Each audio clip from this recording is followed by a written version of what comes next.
It was supposed to be a summer of fun. In June of 1977, the air at Camp Scott in Mays County, Oklahoma, was thick with excitement.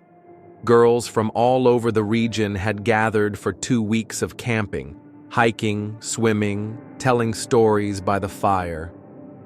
But just one night into the trip, the camp would become the site of one of the most horrifying unsolved crimes in American history. The first night started like any other. The girls were settled into their tents, counselors making final rounds before lights out. One tent, located furthest from the others and partially obscured by trees, housed 3 young girls: Lori Lee Farmer, just 8 years old, Doris Denise Milner, age 10, and Michelle Heather Goose, 9. They were excited to be there. This was their first time away from home.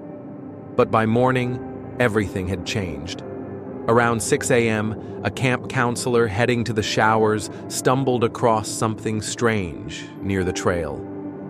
At first, she thought it was a bundle of sleeping bags. But as she got closer, the truth froze her in place. It was the bodies of the 3 girls, beaten, strangled, and sexually assaulted. They had been dragged out of their tent in the middle of the night and brutally murdered. Their sleeping bags were stained dark with blood, lying just yards away from where dozens of other children slept, completely unaware. Panic swept the camp. The girls were sent home. Camp Scott, a beloved summer tradition for 50 years, was shut down immediately. It would never open again. The investigation that followed uncovered disturbing clues. A counselor reported hearing strange sounds around 1:30 a.m. Low moans or whimpers coming from the direction of the tent. She thought it was just campers adjusting to their first night away. Another staff member reported seeing a dim flashlight in the woods, flickering between trees. No one imagined the horror that was unfolding in the dark. Inside the girls' tent, police found evidence of a violent struggle. Blood spattered the canvas walls. A footprint was found on the sleeping bag. A flashlight with a makeshift covering, duct tape and black plastic to dim the beam, was left behind. Nearby, investigators found a red flashlight and a crowbar. But perhaps the most chilling detail came from weeks before the murders. During a training session before the camp began, a counselor's belongings had been ransacked. Among them, a note had been left behind. Scrawled in uneven handwriting, it read, "We are on a mission to kill 3 girls in Tent 1." The staff dismissed it as a prank. It wasn't a prank. Soon, a suspect emerged. Gene Leroy Hart, a local man and convicted rapist who had escaped from prison years earlier. Hart had a violent history. He had previously abducted 2 pregnant women, duct-taped their eyes shut with electrical tape, raped them, and left them to die in the woods. He had been living in the area, hiding out in caves not far from the campgrounds. When police searched a cave near Camp Scott, they found items belonging to the victims and materials linked to Hart: mirrored sunglasses, a roll of tape, and photos that were believed to be his. He was captured after a massive manhunt and charged with the murders.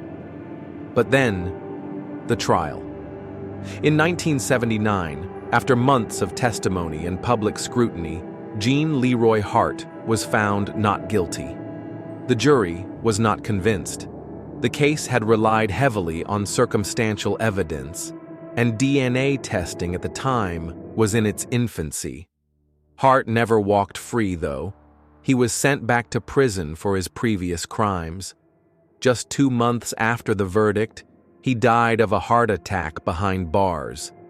To this day, the Oklahoma Girl Scout murders remain officially unsolved. In 2008, DNA testing was rerun using preserved evidence. Some markers matched Hart, but not conclusively. Technology wasn't advanced enough to give a full profile. Even in death, his guilt or innocence remains a shadow. The families of the victims still have no closure, no final answer, no confession, just a terrifying silence where answers should be. Camp Scott has remained closed, reclaimed by the woods. The paths are overgrown, the cabins decayed.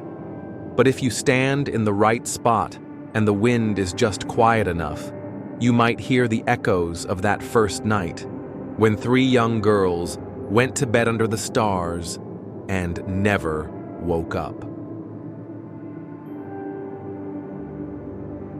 It was just after midnight on May 14th, 2008, when 19-year-old Brandon Swanson picked up his phone and called his parents. His voice was calm, but a little frustrated. He'd accidentally driven his car into a ditch on a dark country road in rural Minnesota. He said he was okay, no injuries, just stuck, and asked them to come pick him up. That call was the last time anyone ever heard from Brandon Swanson. He told his parents he was near the town of Lind, a small place surrounded by flat farmland, gravel roads, and nothingness. They drove out to get him. Brandon stayed on the phone as they both flashed their headlights, hoping the other would see them.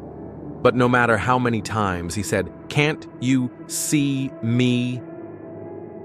the answer was always no. They weren't in the same place. Something didn't add up. Brandon didn't panic. He said he would walk toward a nearby town called Marshall and told his father to meet him there. For nearly 47 minutes, they stayed on the phone. His father said Brandon sounded alert, confident, determined. Then suddenly, there was a sharp cry, a sound like someone yelping in shock or fear, and the line went dead. They called him back, again and again. No answer. Police started searching within hours. They found Brandon's car, not near Lind like he had thought, but 25 miles away, outside of a completely different town. He had been totally mistaken about his location. Even though he grew up in the area, somehow, that night, he got completely turned around. Search dogs traced his scent from the car down a gravel road to the edge of a river. Then it disappeared. Dive teams searched the river. Nothing. No body, no clothing, no phone. The ground was dry, and there were no signs he fell in. It was as if Brandon had vanished into thin air. People have guessed everything, from drowning to hypothermia to foul play.